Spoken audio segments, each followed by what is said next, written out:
canyon, that's where I long to be, with my three good companions, just my rifle, pony and me.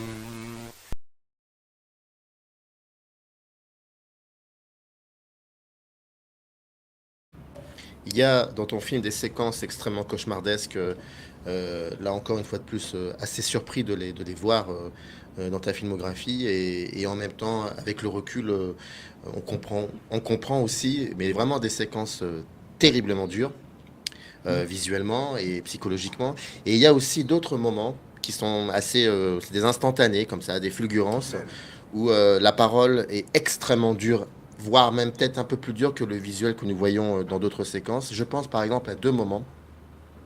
Un plan que j'ai aussi trouvé fascinant de cruauté et en même temps très poétique, où un moment dans le film, je crois, si je me trompe pas, c'est les 30 ou les 30 premières minutes du film. Nos deux héros sont en voiture. La voiture roule sur une route complètement désertique et ils croisent. Il y a eu un accident et l'un des deux décide d'aller voir, d'aller secourir ce couple qui va peut-être perdre son enfant. À ce moment-là, il y a un flic joué par Sami El-Hakim qui est juste extraordinaire, mais là aussi, ce serait un pléonasme de dire que Sami El-Hakim est extraordinaire.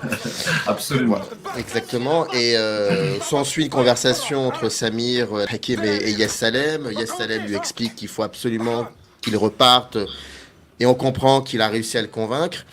Ils repartent, reste le flic et ce couple et cet enfant. Et puis l'adjoint du flic vient le voir et lui dit le gosse est mort.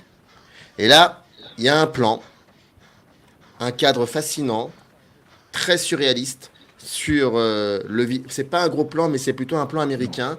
Et Sami Al-Hakim, à un moment, on l'a connu très cynique pendant 5 minutes, et là, Exactement. il redevient Exactement. humain, et Exactement. il dit une phrase qui est assez, assez forte. Hein. Et en parlant de l'enfant qui vient de mourir, il dit il a de la chance. Absolument. Ce film est là pour, comment dire, pour incarner une période. C'est très difficile de le faire sans tomber dans une espèce de symbolisme débile, merdique. Cette scène incarne la période, voilà, d'une manière complètement indirecte. Enfin, j'espère en tout cas que c'est pas trop appuyé, on va dire, mais ça incarne le nihilisme en fait, la banalité de la mort, le fait que voilà, vérifier les papiers de deux connards sur une route est plus important que d'aller voir si l'enfant est mort ou pas, parce que le flic est blasé, c'est la vision de la mort. Et en même temps, je trouvais ça super intéressant de mettre en parallèle le fait que, parce que c'est ma pensée profonde en fait, c'est-à-dire que oui, il y a du terrorisme, il y a des gens qui se font tuer, etc. Mais ce que le flic dit au personnage de l'IS à ce moment-là, c'est que la mort est horrible quoi qu'il arrive. C'est-à-dire que lui, il est dans un endroit où il n'y a pas de terrorisme, mais en fait, il assiste à une autre forme de terrorisme. Il voit des morts tous les jours sur la route. Et donc, lui, exactement comme l'IS, s'est habitué à la banalité de la mort en fait, et de la violence. Et quand il dit le gamin a de la chance de mourir, bon déjà, je peux pas. Alors c'est dur quand on me pose des questions sur cette scène parce que déjà cette scène, comment dire, il y a des choses très personnelles en fait chez moi. C'est des choses très très personnelles. C'est-à-dire que très indirectement, en sous-texte, il y a des choses qui me concernent directement dont je ne parlerai jamais. Y compris maintenant avec toi, je n'en parlerai jamais. Je ne l'ai pas tourné pour en parler en fait. Je l'ai tourné parce que j'avais besoin de tourner cette scène de cette façon. Mais c'est exactement ça, et je trouve qu'il a magnifiquement bien joué cette phrase, parce que je trouve que c'était très dur à jouer. Juste une petite phrase de merde, c'était très dur à jouer, il l'a fait super bien, parce qu'il ne devait pas appuyer trop, il devait montrer justement le fait qu'il était blasé, mais qu'en même temps, ça le touchait quand même. Quoi qu'il arrive, à un moment donné, on est touché par ça. Et pour moi, dire ce gamin a de la chance de mourir, c'est à la fois donc montrer ce nihilisme, mais en même temps, paradoxalement et indirectement, ça montre à quel point le personnage continue à être touché par tout ça. Parce que c'est la phrase de quelqu'un qui est touché par cette mort, en fait. C'est pas quelqu'un qui... C'est quelqu'un qui... Pas quelqu'un qui s'en fout de cette mort, il est touché par cette mort, mais il accepte le fait qu'elle est banale en même temps. Et tout ça, il fallait que Samuel puisse l'exprimer en une phrase, un regard, une gestuelle. Et voilà. واش قالوا لي عندي بزاف ما رحتش. ايه واش سمعت هذيك هي مي ولفنا دركا خلاص. ولفتوا هذه مش بعيشه. ايه واش حبيت يا خويا. وخالتك هذه واسمها بالك نعرفها سكتير صغير هذاك.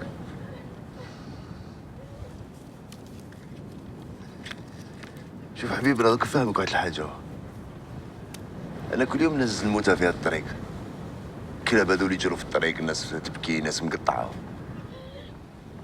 1000 سنه تيروريزم ما تشوفش واش شفت انا، فهمت؟ ولا تحب تعيش في باب الواد ولا تعيش في بيغاري الا حبيت. ما باليش بيك، التبرع تاعك حكموا عندك. طلع انت في الطوموبيل. ما كانت الحق زيد حل فمك نطلعك معاه. اطلع. صدق كلمة معليش. بدي اهدر للصباح. بيناتنا باش نفهمك برك. نعطيك 2 دقايق هذا يريح هنا بصح.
اخرج. ليش مخلو وجهه بشويه ما بالك يفطن وطراسي ديرك المدينه الجايه. نقول لك حاجه انا ما فهمت والو في الحكايه تاعك. بصح انتم تدخلني دوك السيني عليكم البريغاد كامل. الغلطه الجايه تخلصوها في الحبس. هيا يعطيك الصحة. طيروا علي. هيا طير. هي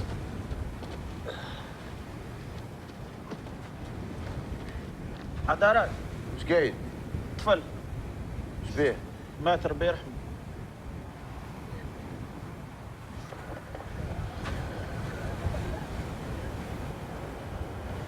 شاهو.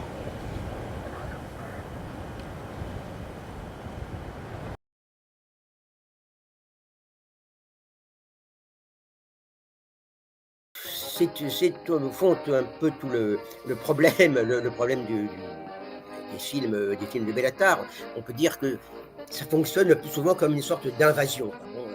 Bon, le héros de Damnation, là, Carrère, il est sous la pluie battante, en face du café, enfin du bar où chante, celle qui est sa maîtresse et en même temps la femme d'un autre, qui va essayer d'envoyer à sa place dans une affaire un peu louche, quoi. Et voilà, alors. Il est dans cette espèce de lieu sous la tente, sous la pluie, il attend quelque chose. Après ça, on va pénétrer avec lui dans cet espace et on a l'impression que d'une certaine façon, l'espace contient tous les possibles. Au fond, on ne peut rien faire. Que l'espace va déterminer entièrement ce qui arrive à ces personnages.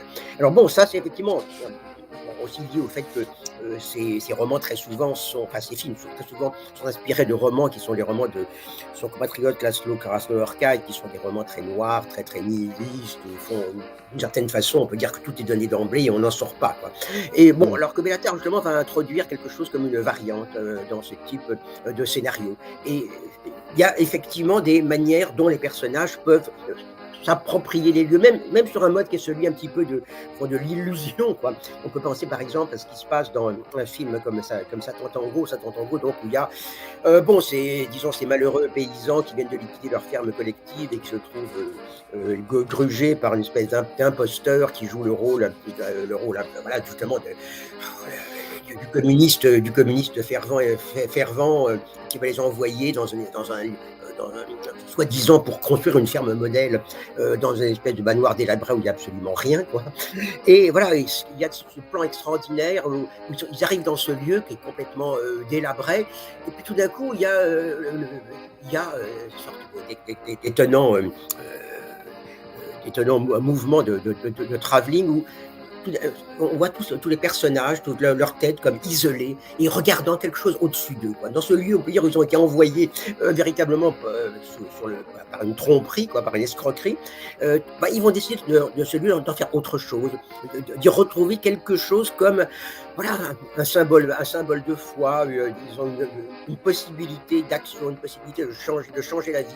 Donc il y a tout le temps ça, pas tout le temps ça justement chez Data, il y a des films qu'on peut dire comme presque entièrement nihilistes, où il suit en quelque sorte le romancier qui l'inspire, et puis d'autres films où il y a cette torsion, qui n'est souvent pas une torsion très très très forte, mais les personnages se réapproprient à leur manière, font quelque chose de différent du lieu qui normalement est simplement le lieu de la déchéance, de la déréliction et de la désillusion.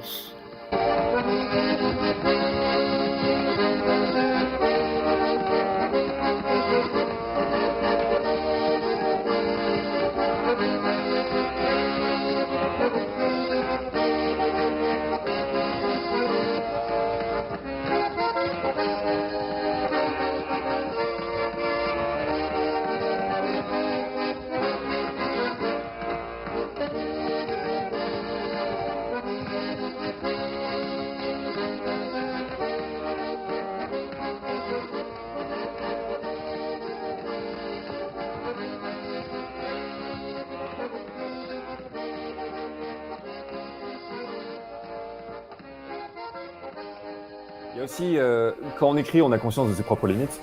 Et je sais qu'il y a la cinéphilie peut devenir rapidement un circuit fermé, si tu veux, dans la manière d'appréhender les choses, même si effectivement ça ouvre à travers les films sur des questions de société et tout ça. Mais il y avait une question de ouvrir l'ouvrage vers des rivages qui ne sont pas uniquement cinématographiques. Ça c'est sûr. C'est pour ça qu'effectivement dans la bibliographie, il y a beaucoup d'ouvrages qui ne sont pas des ouvrages de cinéma. C'est des ouvrages d'anthropo, de traités de magie, des Fastelli et compagnie. C'était vraiment, c'est pas des ouvrages que j'ai cités, mais c'est des ouvrages dont je me suis abreuvé en termes d'atmosphère, en termes des trucs sur lesquels ça m'a ouvert en termes de thématiques. Du coup, il y avait cette envie de sortir des carcans en fait aussi d'une culture internet qui te met très rapidement dans une case. Moi, je sais que j'ai l'étiquette de critique ciné. Parce que, et je la comprends totalement, parce que c'est par là que je suis passé et que c'est par là que je me suis fait aussi un nom. Mais je me suis jamais défini comme critique ciné. Aujourd'hui, encore plus que jamais, quoi. Je me revendique pas de ça. C'est pas ça. Moi, j'essaie de confectionner des choses. J'aime parler cinéma. Je sais même plus si aujourd'hui je me définis comme cinéphile ou pas. Parce que en termes d'étymologie, bien sûr, cinéphile, bon voilà, j'aime le cinéma, donc oui, cinéphile. Mais dans la manière dont il y a parfois une récupération du terme cinéphile et ce qui semble signifier pour pas mal de gens, je me sens pas forcément concerné par ce type d'approche du cinéma. Je suis peut-être aussi à un moment de ma vie où j'ai envie d'ouvrir ça vers d'autres rivages. J'aime parler de différentes choses, pas forcément que de cinéma. Et le cinéma, jusqu'à présent, sur la chaîne et à travers ce bouquin, c'est un prisme pour parler de choses un peu plus globales. Sur Camera Obscura, c'est le rapport à l'image de manière globale.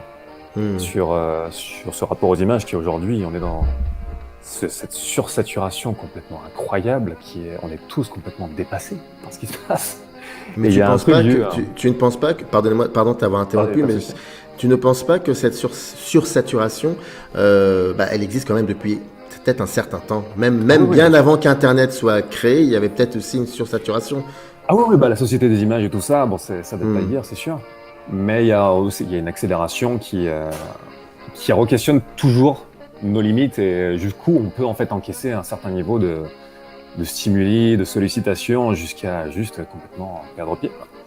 Du coup, je suis fasciné encore plus que jamais par les images, non seulement parce qu'elles m'inspirent et elles m'ont toujours fasciné, mais parce qu'aujourd'hui je m'en méfie aussi, plus que jamais. Du coup, il y a ce truc double qui est... C'est pour ça que le dernier Camera Obscura sur le film Money, je termine sur, mais est-ce que vous savez ce que vous veulent les images? Parce qu'on les prend tellement comme des acquis, si tu veux, elles font tellement partie intégrante, et encore une fois, c'est pas une nouveauté, mais il y a une sorte d'accélération complètement dingue à ce niveau de notre paysage que... il y a un truc qui sollicite parfois des parties de la psyché qui sont peut-être inattendues. Des fois, il y a des choses, on ne sait pas trop comment on intègre certains stimuli qui nous semblent absolument des acquis dans notre domaine de perception et qui finalement vont solliciter des trucs un peu étranges. Du coup, ouais, il y a une sorte de méfiance par rapport aux images. Je sais que j'ai un rapport ultra ambivalent par rapport au cinéma maintenant, aux images, et elles me fascinent autant que j'ai envie de les fuir. Look at yourself, Mr. Gray.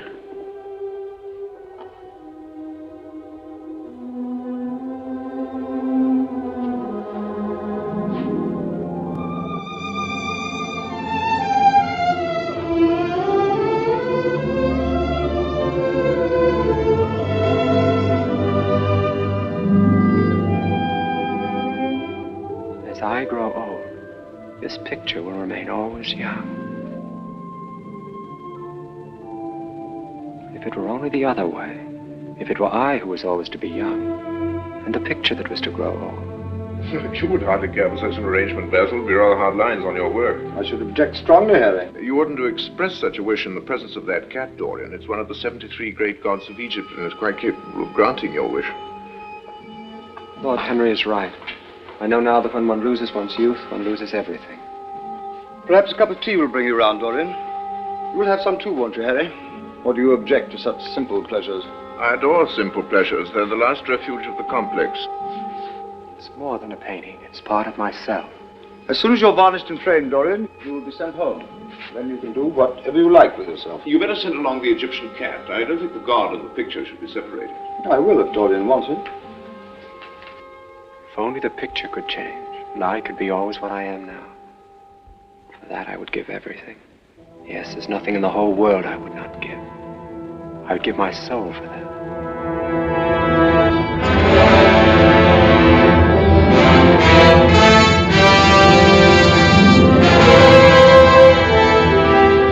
Pour dire la vérité, la première image qui m'a vraiment fait réfléchir, enfin, frappé émotionnellement parlant et j'allais dire traumatisé, mais fasciné, quoi. C'est l'image d'une peinture dans un film. Voilà, le combo. Donc c'était en 81 au cinéma de minuit, donc j'avais 9 ans. Et c'était la première fois que je voyais le film, que j'aurais pas dû voir d'ailleurs, je pense que j'étais trop jeune, le portrait de Dorian Gray, la version de 1945, qui reste à ce jour d'ailleurs un de mes films préférés au monde, enfin tout genre confondu.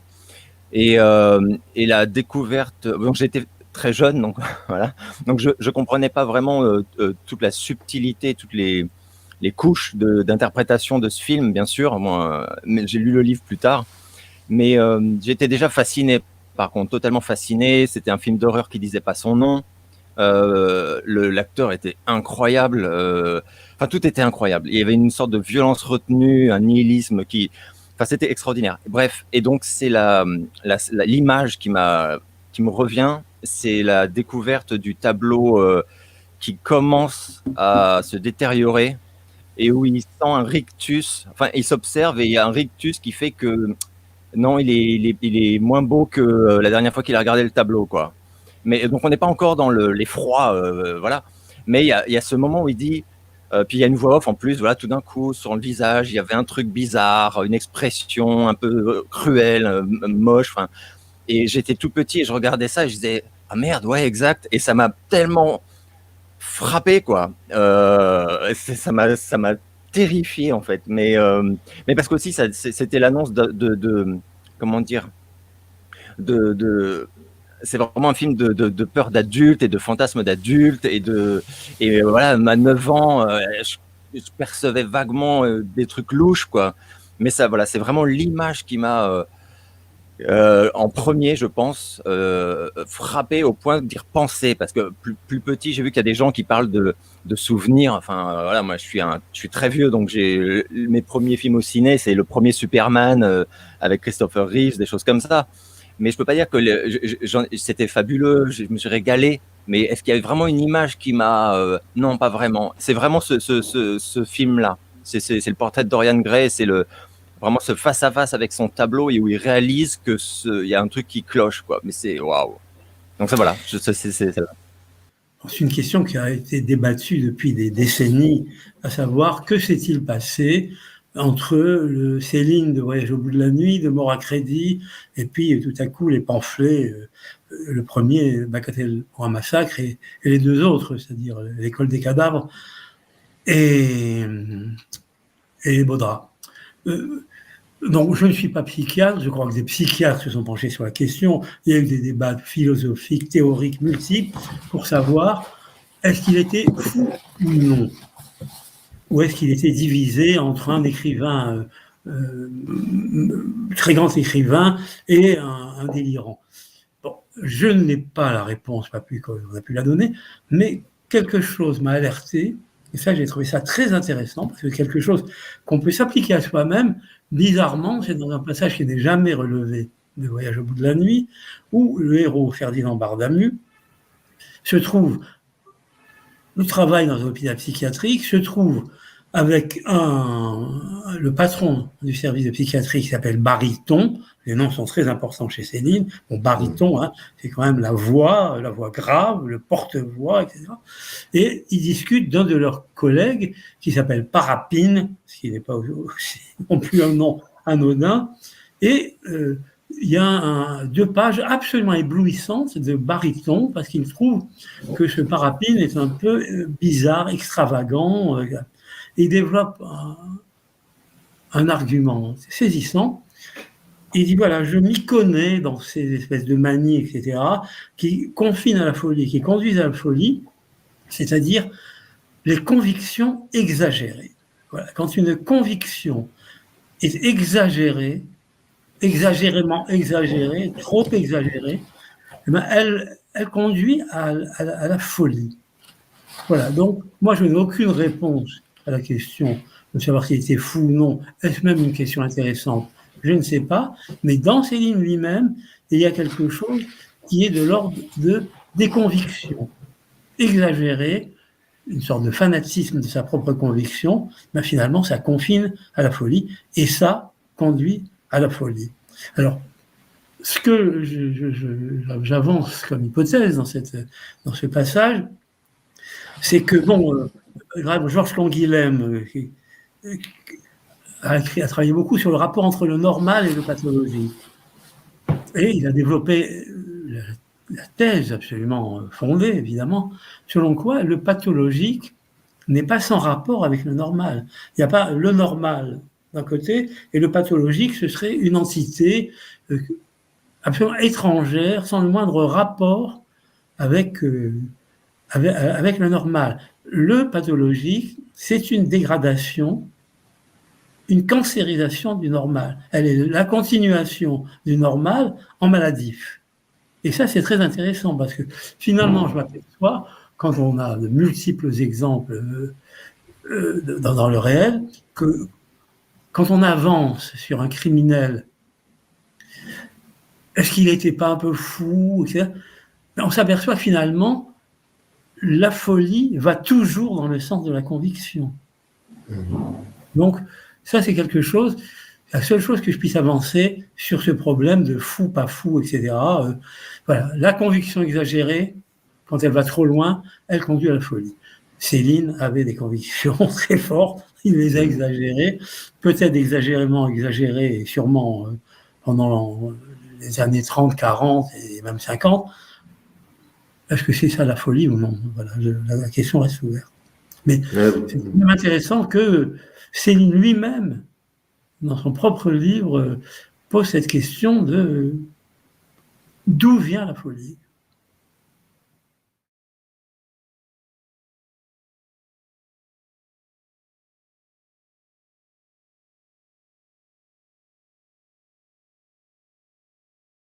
Je suis donc allé chez lui. Il habitait dans le 12e, il a habité quasiment toute sa vie dans le 12e arrondissement.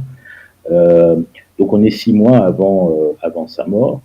Vous savez, il était très grand physiquement, mais donc très maigre, amaigri par la maladie.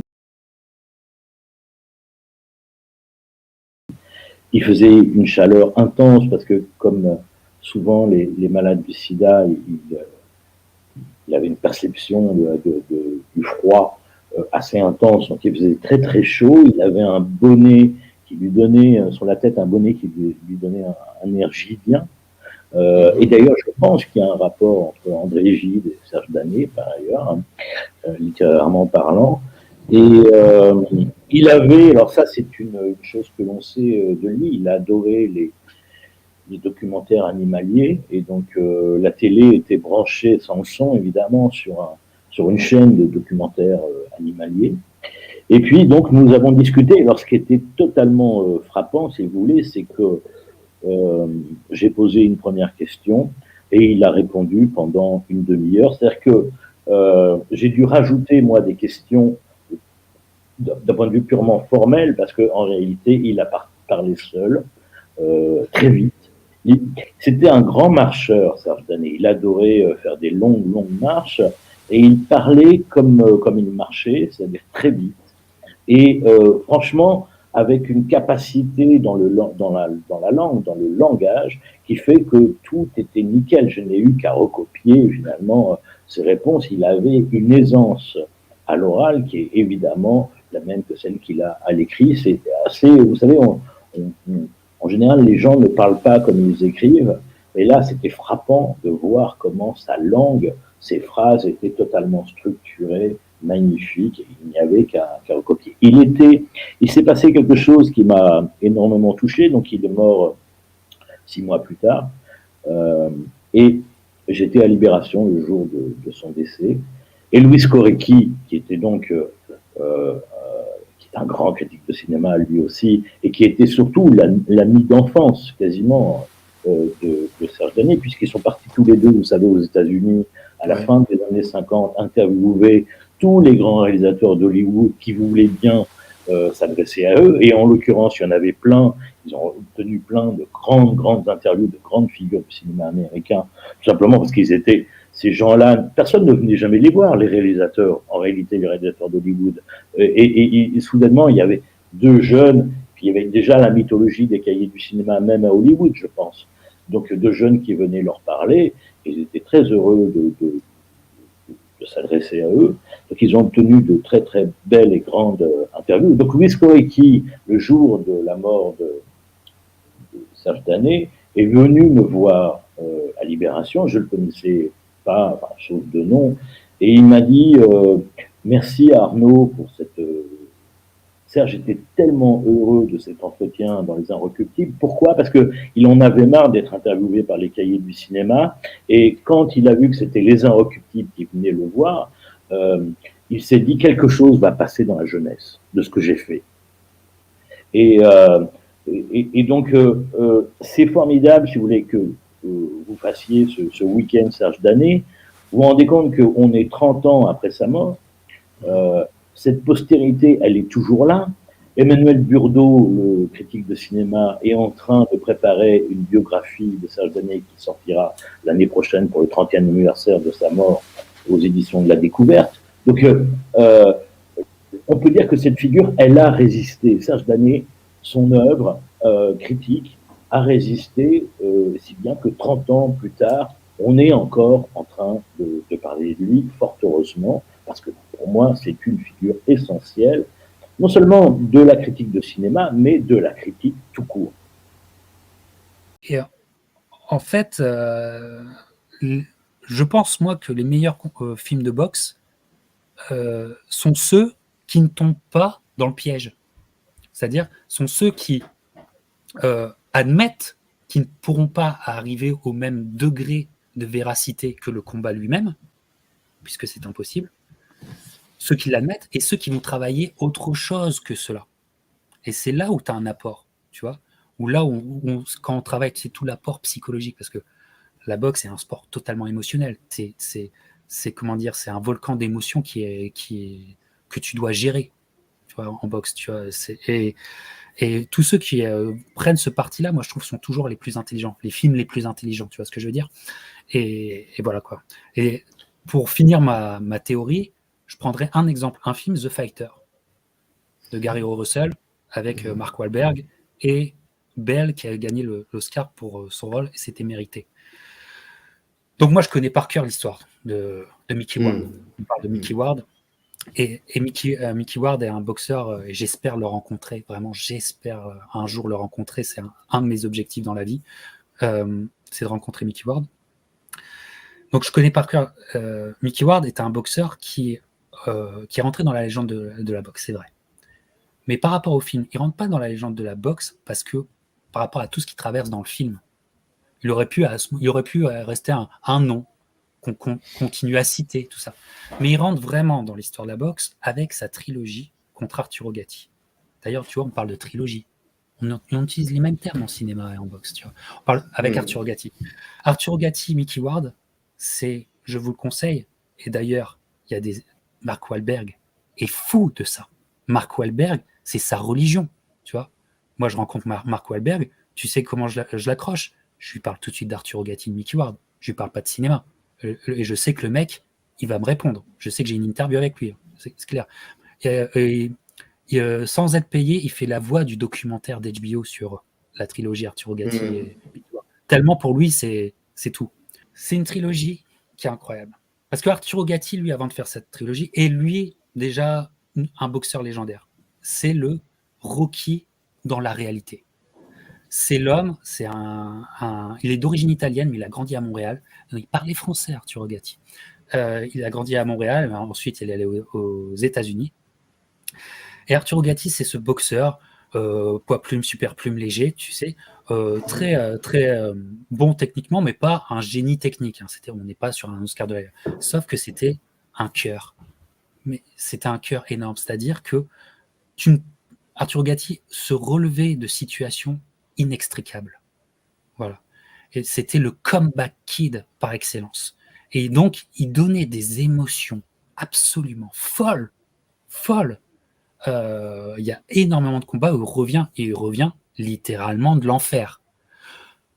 Creed, passage où Adonis a un œil fermé et c'est son soigneur qui tape dans le cou parce qu'il y a le docteur qui dit « J'ai combien de doigts là ?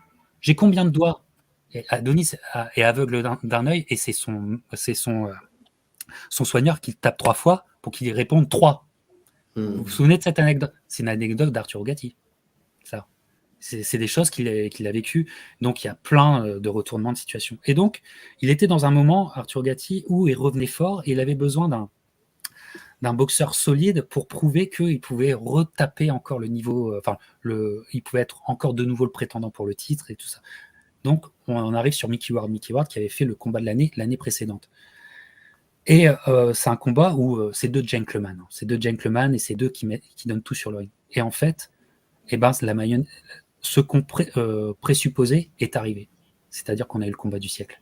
C'est qu'on a eu le combat de l'humanité. Je te parle du premier combat. Hein. C'est-à-dire un combat où les enfers arrivent. Parce que les deux même n'auraient jamais rien lâché. Il y a un 9e round qui est absolument incroyable. Arturo Gatti avait ce visage très cinégénique. Je ne sais pas ce que tu en penses, Samir, mais il avait un visage très cinégénique. Donc, quand il souffrait, tu souffres avec lui. C'est très cinégénique à regarder. Et c'est un must. C'est un must et c'est surtout un must de courage et de la volonté. C'est la volonté de deux hommes matérialisés. Donc, tu ne peux pas faire plus fort que ça. Donc, on est sur un must. Comme on est sur un must, l'industrie de la boxe fait, bon, on va faire un deuxième combat. Et ils y vont pour un deuxième combat, qui est, encore une fois, hallucinant. Et dès le deuxième combat, ils commencent à devenir amis. Ils commencent à comprendre que, en fait, l'un l'autre, c'est la même chose, quoi. Et donc, une extrêmement belle histoire d'amitié est en train de se éclore, tu vois. Parce que Mickey Ward, vous avez le film pour savoir d'où il vient et où il en est dans sa vie à ce moment-là. Et arrivera un troisième combat qui, pour moi, est mon préféré. Pourquoi ? Parce que Arturo Gatti, en gagnant le deuxième combat, il avait perdu le premier, il gagne le deuxième, prouve qu'il peut prétendre au titre et il peut aller vers le titre. Voilà. Et à ce moment-là, c'était des gros noms qui étaient là. Déjà, il y avait Mayweather et tout ça. Donc, il peut aller avoir un gros combat avec beaucoup d'argent et tout. Et là, il sait que Mickey Ward, lui, voudrait faire un dernier combat pour arrêter sa carrière. Tu vois ? Et Arturo Gatti sait que si ils font encore un combat ensemble, Mickey Ward aura sa meilleure bourse, parce que y a un culte qui s'est formé surtout aux États-Unis par rapport à leur match. Déjà au deuxième combat, il y a un culte fou qui se passe à Atlantic City, tu vois, et les gens sont fous. Moi, j'ai connu à Montréal, j'ai eu des amis qui prenaient les bus de Montréal pour descendre voir les combats d'Arturo Gatti. Il y avait un culte sur ce mec et sur ces deux mecs. Et donc, tu as le troisième combat qui arrive, qui est encore fou.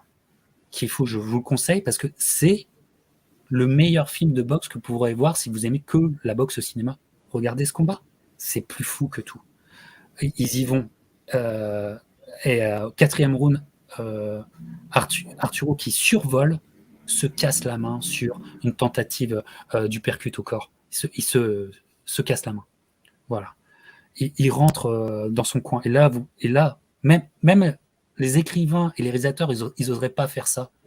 Et là, tu as Arturo Gatti qui dit à son entraîneur, qui dit I broke my hand, j'ai cassé ma main. Et là, tu as son entraîneur qui connaît le mec qui fait alors, qu'est-ce que tu veux que je fasse, Arturo? Qu'est-ce que je fais?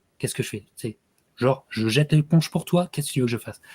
Et là, tu as Arturo, et c'est tout Arturo, c'est I'll keep going, je continue. Et ça résume. Et il continue, donc.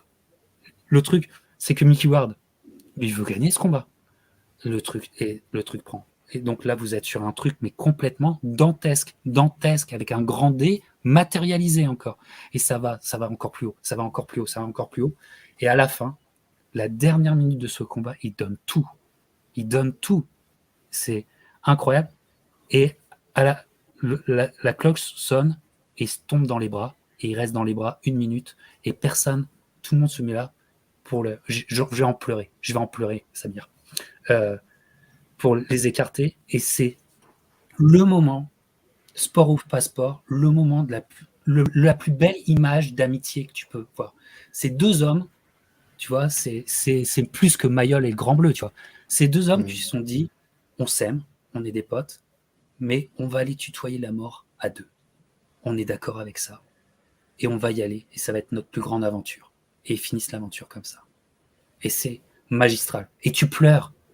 T'es un homme, t'es une femme, tu connais la boxe, tu connais pas la boxe, ça t'intéresse pas, tu vois ça, tu pleures d'émotion.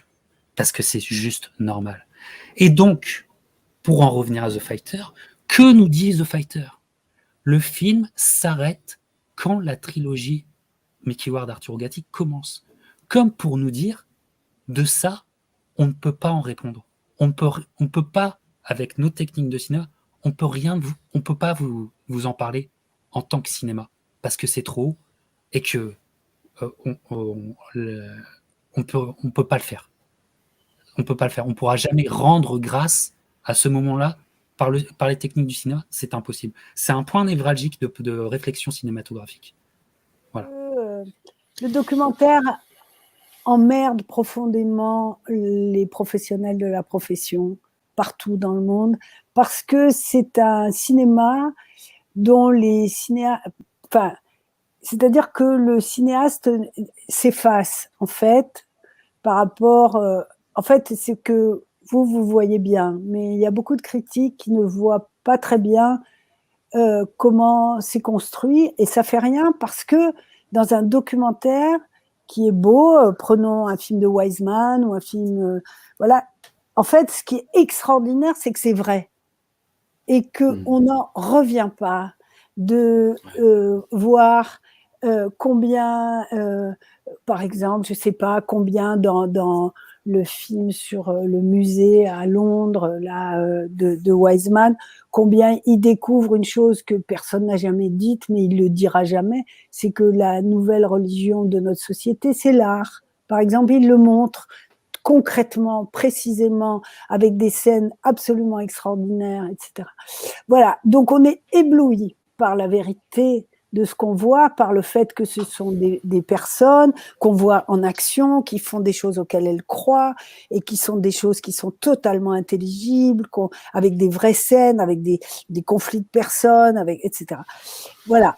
Et ça, c'est, si vous voulez, il y a des directeurs de festivals, des directeurs de plateformes, des réalisateurs qui sont maltraités enfin, disons que les réalisateurs de documentaires sont maltraités, ils sont pas reconnus comme des stars, ils sont pas adulés, ils gagnent très peu d'argent, c'est très difficile. Un des plus grands réalisateurs actuels qui est Wang Bing, je veux dire, il a 10 € en poche, quoi. Il fait des films très intéressants, parfois beaucoup trop longs, mais enfin, il fait quand même des films qui sont très importants. Il galère comme un fou, quoi.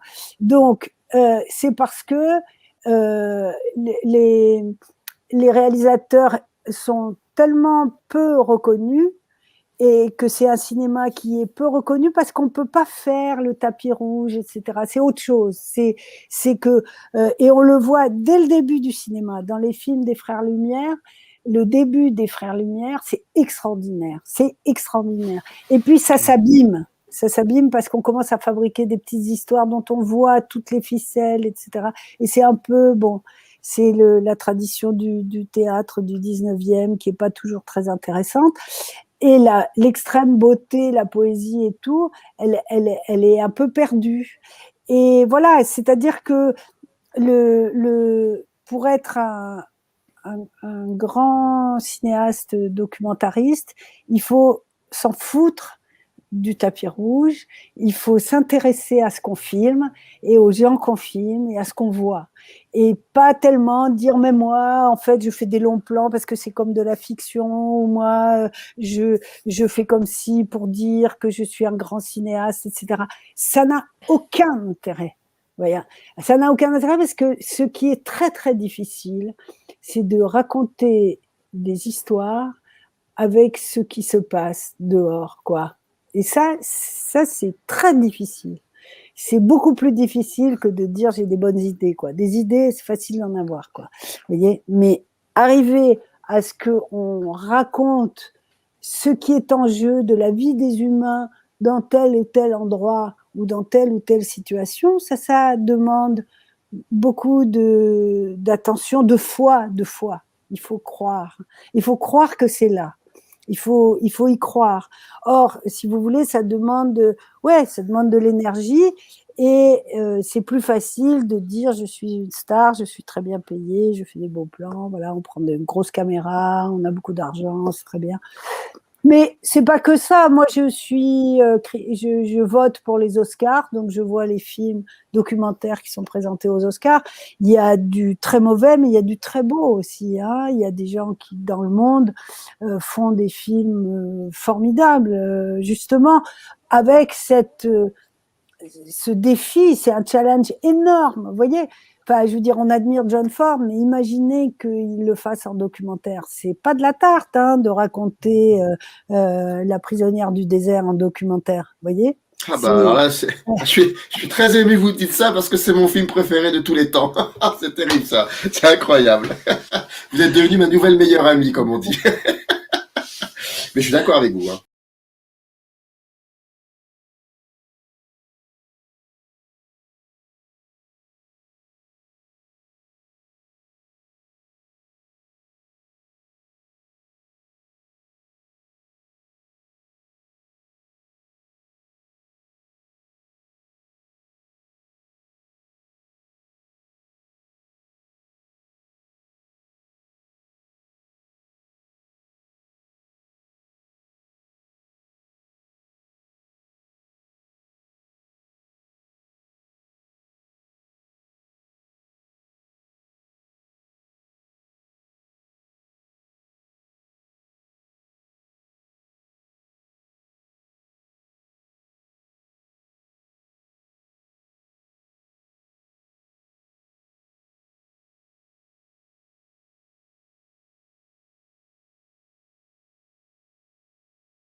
Vous savez, moi, l'Amérique, d'abord, je suis comme énormément je pense, de jeunes cinéphiles ou de gens qui ont aimé le cinéma en étant enfant et puis ado, etc.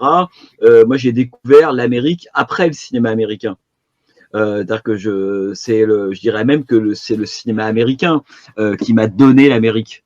Et la première fois que j'ai mis le pied aux États-Unis, je rentrais autant dans un pays qui existait réellement, en chair, en os, en montagne, etc., que dans un décor de cinéma, dans un pays dont j'avais déjà en fait forgé d'une certaine manière une image.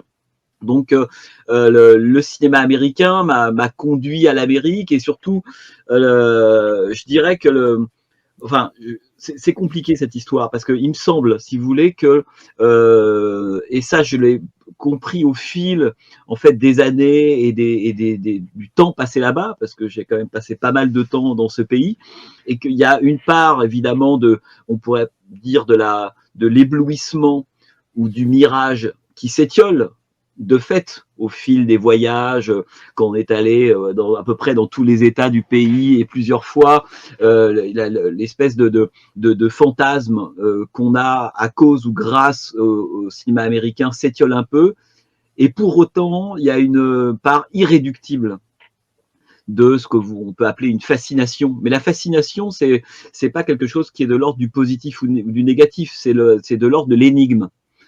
C'est-à-dire que quand vous êtes fasciné par quelque chose, il y a quelque chose dont vous avez envie, que vous avez envie de comprendre, il y a quelque chose que vous avez envie de déplier. Vous voyez ce que je veux dire? Une fois que vous avez répondu à une question, la question vous intéresse plus.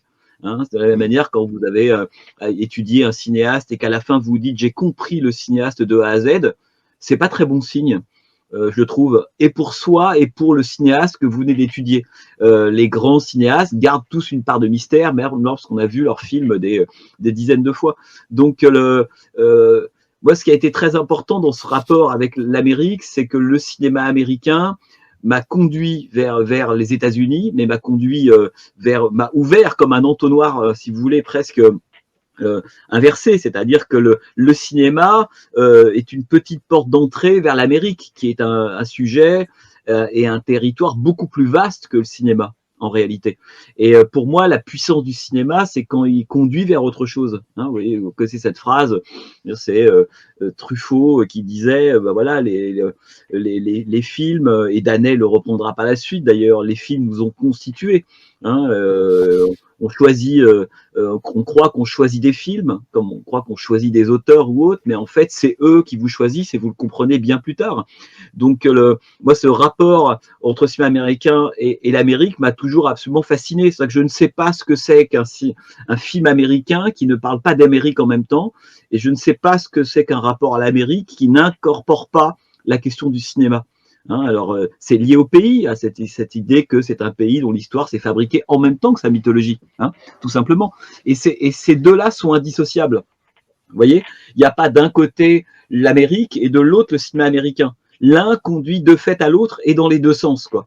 Et ça, je pense que je l'ai compris sans doute à partir de Ford.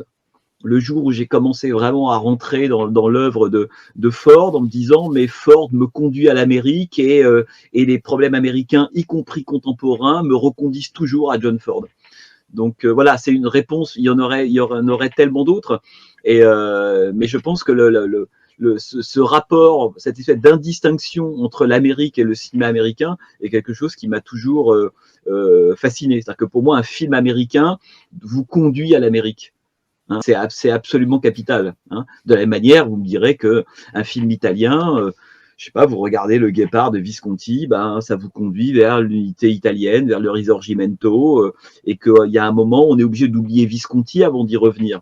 Mais c'est la puissance du cinéma, c'est ça, me semble-t-il. On va terminer l'émission donc sur quelque chose que tu m'avais proposé hors caméra et donc je t'ai dit vas-y, banco, moi ça me plaît.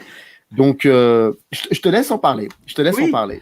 Alors, je vais baisser, je vais descendre. Alors moi je vais faire un gros plan, voilà. Donc on a un gros. L'idée c'est de faire un truc très court, hein, mais alors je sais pas ce que ça donnera vraiment sur la caméra, mais et puis si je pourrais le faire. Mais l'idée voilà, c'est de te montrer parce que finalement on peut faire à peu près la même chose avec des cartes que ce que fait Christian Bale. Et ce qui est intéressant, c'est de se dire que moi j'explique jamais le tour parce que j'aime pas expliquer. Alors comme je t'ai dit tout à l'heure, pour moi le secret n'est pas forcément ce qu'il y a de plus important en magie, mais je trouve que c'est quand même intéressant de le conserver malgré tout sur le moment. Hein. Ça, je trouve que c'est chouette de l'avoir sur le moment, le visuel. Mais si vous y réfléchissez un petit peu, en fait, ce que je vais vous montrer est très simple. C'est juste le... Parce que finalement, le secret, et là j'évente un petit peu le secret, mais c'est le même que le prestige, fondamentalement. Enfin, vous verrez de quoi je parle. Tiens, Samir, on va essayer comme ça, je sais pas ce que ça va donner, tu vas me dire stop quand tu as envie. Stop. Quand on revient. Ici ouais. Je pose là, ouais. D'accord, très bien. Vas-y. Donc je pars d'où tu m'as arrêté, hein, et on va regarder la carte que tu as choisie. Alors moi, je n'ai pas de retour, enfin si j'en ai un, mais on va dire que j'en ai pas. Ok ? D'accord. Parfait. Donc tiens, on va essayer de faire comme ça. Je vais faire ça très simplement. Je la remontre une dernière fois à la caméra, bien sûr, avec amour. Et on perd dans la joie et dans la bonne humeur, c'est important. Il faut être très très joyeux quand tu perds. Alors bien sûr, tu peux mélanger le jeu aussi. Donner l'impression que tu mélanges, c'est mieux. Mais je vais essayer de perdre, parce que c'est jamais facile de perdre une carte. Et ce qu'on va faire, c'est qu'on va essayer de faire un truc cool, c'est essayer de faire remonter la carte sur le jeu. Ce sera intéressant. Et on en a parlé d'ailleurs dans le film, de remonter. Voilà. Et on est sur la promesse. Si je reprends l'idée. Voilà, ce que je te promets, la promesse que je te fais, c'est que la carte que tu as choisie, qui a été perdue, qui a été choisie librement, tu m'as dit stop quand tu voulais, va remonter sur le jeu malgré les mélanges. D'accord. Donc là, on pourrait le faire avec un petit geste magique parce que les gens, ils aiment bien, ils se sentent mieux quand ils ont vu qu'il y a quelque chose qui a fait, quand ils créent une sorte de causalité entre les deux, mais en fait, ça ne change rien. Est-ce que c'est ta carte ? Non, ça n'est pas ma carte. Ce n'est pas ta carte ? Non, ça n'est pas ma carte, non. Ok. Là, on va faire un truc. On va essayer un truc. Parce que normalement, en fait, la carte, je peux la repérer. Je peux te donner un petit truc comme ça de magicien, mais normalement, ta carte, je pouvais la repérer. Parce que normalement, elle est marquée au dos. Là, il n'y a pas la marque au dos. Donc, logiquement, c'est pas celle-ci. C'est moi qui me suis planté. On va le refaire. Tu me laisses une deuxième chance ? Ok, pas de souci. On va essayer une deuxième fois. On fait juste le petit claquement de doigts. Et normalement, voilà, il y a une carte qui remonte. 5 de pique, c'est la bonne ? Oui, c'est celle-là. Ah, ben on est bon. C'est bien, ça rassure quand même. Ce qu'on peut faire, c'est comme... On va essayer de faire comme Christian Bale on va faire comme Christian Bale dans le Prestige. Si je prends ton 5 de pique, que je le passe au-dessus de la dame de cœur passe ici, et le 5 de pique qui depuis le début repasse là. Et ben voilà. Tu penses que j'avais cru que tu t'étais trompé réellement ? Ça, par contre, je savais. Voilà. C'est génial. C'est exactement ça. Hein. C'est vraiment... Ouais, t'as raison. Bravo. Et tu crées de la dramaturgie, en fait. Alors, tiens, je vais... Est-ce que tu as quelques minutes pour que je te montre un truc, peut-être pour terminer, peut-être faire le lien avec... Je vais te faire une confidence. J'ai toujours adoré la magie. Donc, je suis là extrêmement... Mais tu sais, je te remercie comme tu ne peux même pas l'imaginer. Je suis comme un enfant, là. Ah écoute, ça me fait plaisir. Ah oui. Je vais juste prendre 3 minutes pour t'expliquer un tour, parce que je le fais rarement, mais là, je vais le faire. Parce que je trouve que c'est intéressant en termes par rapport à tout ce qu'on a dit et pour conclure un peu sur le Prestige. Je vais te montrer le tour et puis après je te l'explique. Tu vois, c'est très court, c'est très simple. Tout le monde peut le refaire chez soi. Il n'y a pas de problème. C'est un truc classique. Je sais même pas de qui c'est pour le coup. Le truc que j'ai fait avant c'est un truc de Dave Vernon à l'origine. Le professeur. C'est pas anodin d'ailleurs qu'au passage le terme professeur soit utilisé à plusieurs reprises dans le Prestige. D'accord. Donc quand tu veux, tu me dis stop. On va faire un truc très simple. Stop. Aujourd'hui, bien sûr. Je prends celle-ci ou je change ? Celle d'après, non, celle-là. Très bien. Alors, je vais te la montrer. OK. Parfait. Donc, tu seras en face, il passerait la même chose. Hein. Je la pose à l'avant.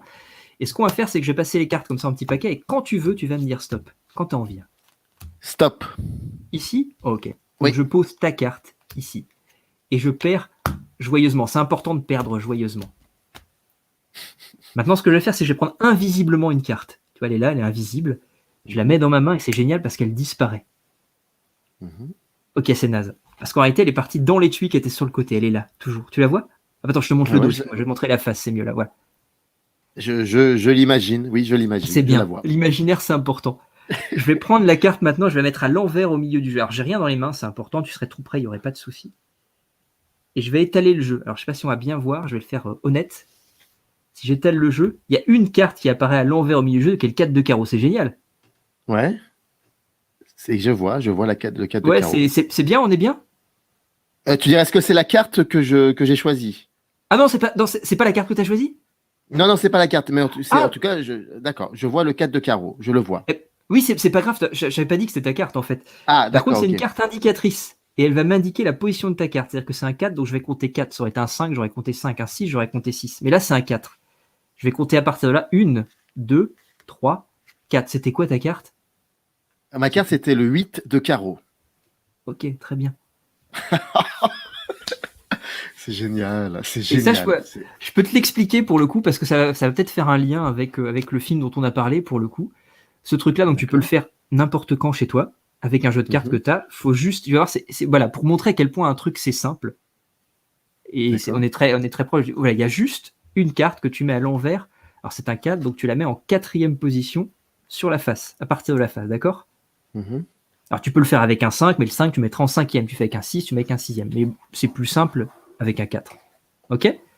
D'accord. Si vous regardez d'ailleurs, si vous remettez un tout petit peu en arrière, je l'ai fait devant toi parce qu'on parlait d'autre chose. J'ai juste chopé un 4 dans le jeu, je l'ai mis sur la face et je l'ai retourné dessous. C'est tout. En 4e. C'est tout. Donc tu as ton 4 en 4e à l'envers. C'est tout. Tu fais choisir une carte.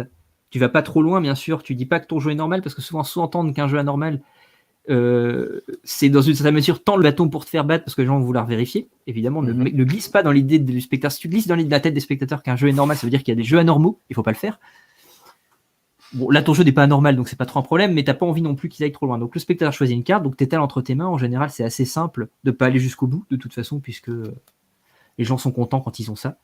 Tu leur donc fais choisir une carte, ils la regardent, ils sont contents. Et une fois que tu as fait ça, donc tu vas prendre les petits paquets comme ça du jeu. Vous pouvez vous le repasser après, le refaire, hein, vous pouvez le faire chez vous. Et quand le spectateur te dit stop, imaginons ici stop, tu vas remettre sa carte. Alors ce qui est très important, c'est que le jeu, et on parlait tout à l'heure de l'attitude et le fait de faire une sorte de mimétisme entre le quotidien, comment ça se passerait dans le quotidien, et le moment où tu fais de la magie. C'est bien que ton jeu soit déségalisé, parce que tu envoies implicitement quelque chose dans la tête des spectateurs. Si ton jeu est un peu en bordel, ça sous-entend, et ça c'est un truc qu'on trouve chez Daïn et Ortiz, ça sous-entend que tu ne contrôles pas. Un jeu qui serait bien mis, c'est un jeu que tu contrôles. Donc tu envoies implicitement l'information que tu contrôles quelque chose. Or, si tu laisses un peu de bordel, c'est tout, ça va faire. Si jamais les gens vont trop loin, bien sûr, tu fais une petite vanne, il faudrait bien le faire aujourd'hui, par contre, parce qu'on n'a pas que ça à foutre. Moi, quand je suis au restaurant, je dis, je suis payé à l'heure, par contre, donc moi j'ai le temps, vous faites comme vous voulez. Voilà, tu fais une vanne un peu nulle, mais bon, ça le fait. Donc tu arrives à peu près au milieu, en général, les gens s'arrêtent au milieu, tu fais remettre ta carte, et voilà ce qui va se passer. Là, tu as ton 4 ici, tu vas tout reposer dessus. Ouais.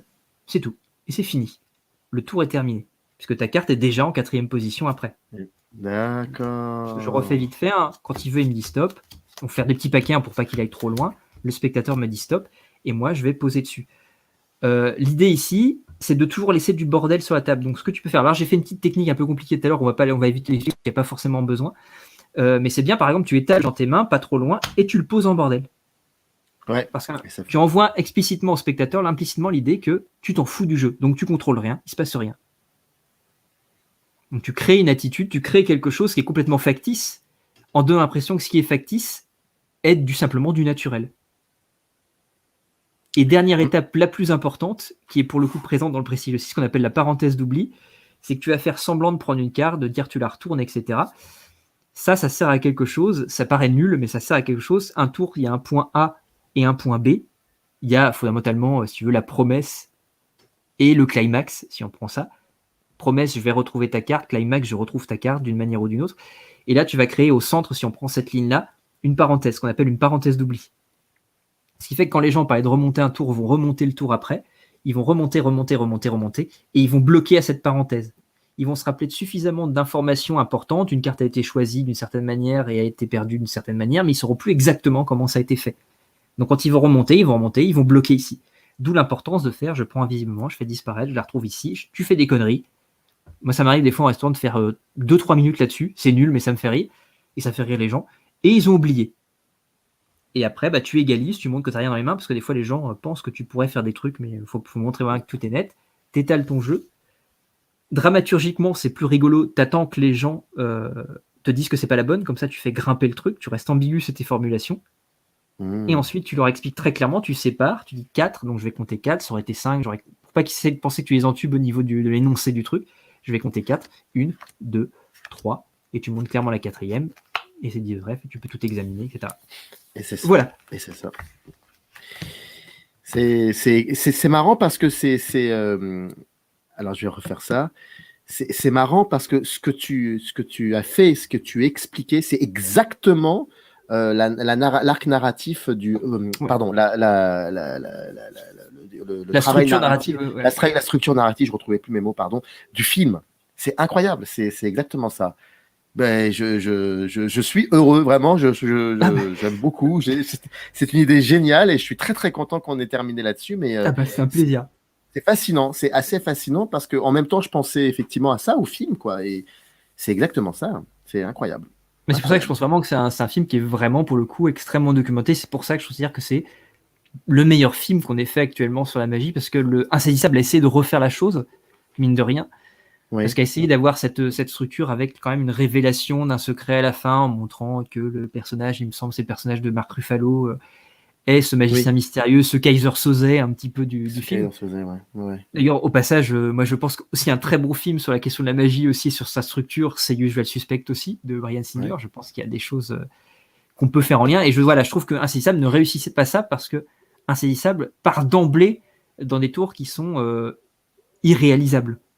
Je trouve que ce qui va renforcer l'aspect magique et la structure magique vraiment stricte du Prestige, c'est qu'il te fait de vrais tours de magie et qu'il te montre des trucs qui sont réalisables, et ça rend la chose encore plus extraordinaire que n'est le Insaisissable avec ses moultes effets numériques ridicules.